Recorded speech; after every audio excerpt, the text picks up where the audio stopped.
Hello friends, SRS TV বাংলার আরও একটি নতুন ভিডিওতে আপনাদের সবাইকে স্বাগতম। বন্ধুরা, আজকের ভিডিওটা অনেক মজাদার হতে চলেছে, কারণ আজকের ভিডিওতে আপনারা দেখতে পাবেন ফ্যাক্টরিতে কিভাবে বিখ্যাত বর্নভিটাকে তৈরি করা হয়। এছাড়াও এই ভিডিওতে আপনারা আরও দেখতে পাবেন আমুল বাটার বা মাখনকে ফ্যাক্টরিতে কিভাবে তৈরি করা হয়। তো বন্ধুরা, চলুন শুরু করি আজকের মজাদার ভিডিওটা শুরু করার আগে একটি ছোট্ট রিকোয়েস্ট, যদি আপনি আমাদের চ্যানেলটাকে এখনও সাবস্ক্রাইব না করে থাকেন তাহলে পরবর্তী আপডেটগুলো সবার আগে পেতে এখনই সাবস্ক্রাইব করুন এবং পাশে থাকা বেল বাটনটি বাজিয়ে দিন। Number 1, Bournvita manufacturing process. বন্ধুরা, আমরা সবাই ছোটোবেলায় অনেক বর্নভিটা খেয়েছি। তাছাড়া বাচ্চারা এমনিতে দুধ না খেলেও বর্নভিটা মেশানো দুধ অনেক পছন্দ করে। তাছাড়া এই বর্নভিটাকে শুকনো অবস্থায় খেতে অনেক ভালো লাগে। তো এবার আমরা দেখব এই বর্নভিটাকে ফ্যাক্টরিতে কিভাবে তৈরি করা হয়। বন্ধুরা, এই বর্নভিটাকে ফ্যাক্টরিতে তৈরি হতে দেখার আগে চলুন আপনাদেরকে এই বর্নভিটার একটি ইতিহাস সম্পর্কে বলি। বন্ধুরা, ইংল্যান্ডে একটি গ্রাম রয়েছে যার নাম হলো বর্নভিলে, আর এখানেই বর্নভিটার কোম্পানি সর্বপ্রথম বর্নভিটা তৈরি করতে শুরু করে, আর এই গ্রামের নাম অনুসারেই বর্নভিটার নামকরণ করা হয়। ভারতে 1948 সালে প্রথম বর্নভিটা বিক্রয় হয়, আর তখন থেকে শুরু করে আজ পর্যন্ত এই কোম্পানি এই প্রোডাক্ট বিক্রয় করে অনেক অর্থ উপার্জন করেছে।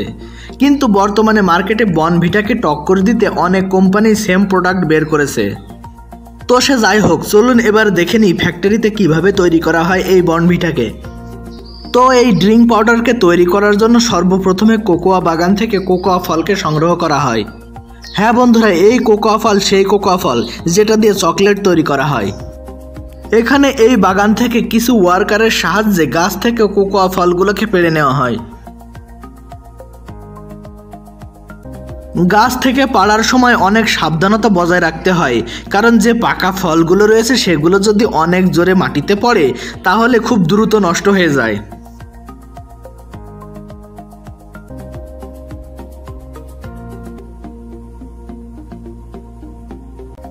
এবার যখন সকল ফলগুলোকে গাছ থেকে পাড়া হয়ে যায় তখন এই ফলগুলোকে একটি নির্দিষ্ট জায়গায় একত্রিত করা হয়। এবার কিছু ওয়ার্কার শক্ত লাকড়ির ব্যবহার করে কোকোয়া ফলগুলোতে আঘাত করে এবং এর ভিতরে থাকা বীজগুলোকে বের করে নেয়। এবার এই কোকোয়া বীজগুলোকে ফার্মেন্টেশন করা হবে। বন্ধুরা, পৃথিবীতে চাষি দুই ধরনের হয়, এক হলো দরিদ্র চাষি আর এক হলো ধনী চাষি। যে দরিদ্র চাষিগুলো রয়েছে তারা কোকোয়ার বীজগুলোকে এভাবে কলার পাতার উপর ঢেলে তার উপর আবারও কলার পাতা দিয়ে চাপা দিয়ে 6 থেকে 7 দিনের জন্য রেখে দেয়। এটাই হলো এই চাষিদের ফার্মেন্টেশন প্রসেস। এবার 6 থেকে 7 দিনে বীজগুলো থেকে সকল পানি বেরিয়ে যায়। আর যে ধনী চাষিগুলো রয়েছে তাদের কাছে ছোটোখাটো একটি প্রসেসিং প্ল্যান্ট থাকে, যেটাতে তারা এই কোকোয়া বীজের ফার্মেন্টেশন প্রসেস করে থাকে।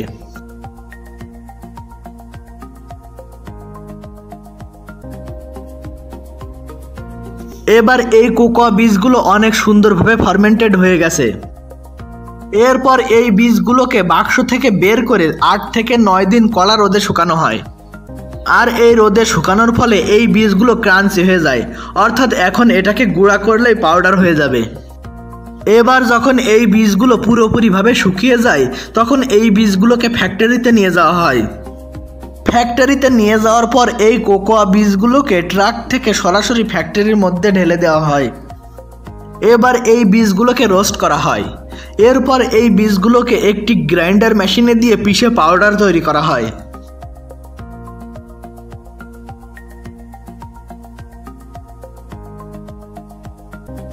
বন্ধুরা, পিষা হয়ে গেলেই কিন্তু এটা বর্নভিটা তৈরি হয়ে যায় না, কারণ এখনও এতে আরও অনেক ইনগ্রিডিয়েন্ট মেশানো বাকি রয়েছে, যেমন চিনি, ভিটামিনস, মিনারেলস এবং প্রোটিন। এবার এই উপাদানগুলোকে কোকো পাউডারের সাথে সঠিক মাত্রায় মেশানো হয়, আর এই মিক্সিংয়ের কাজ 20 মিনিট পর্যন্ত চলতে থাকে। মিক্স করা হয়ে গেলেই বর্নভিটা তৈরি হয়ে যায়। এবার এই বর্নভিটাকে ল্যাবে টেস্ট করা হয়। টেস্টে যদি ওকে থাকে তাহলে এই বর্নভিটাকে প্যাকিং করার জন্য প্যাকেজিং সেকশনে পাঠিয়ে দেওয়া হয়।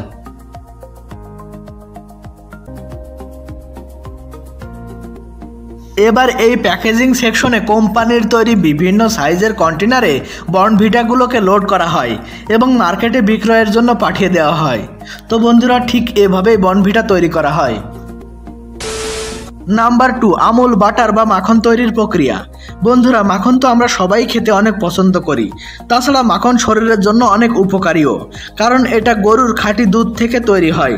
তো চলুন দেখে নিই ভারতের 1 নম্বর মাখন কোম্পানি আমুল তাদের বাটার বা মাখনকে ফ্যাক্টরিতে কিভাবে তৈরি করে। তো এই মাখন তৈরির প্রসেস শুরু হয় গরুর খাঁটি দুধ সংগ্রহ করা থেকে।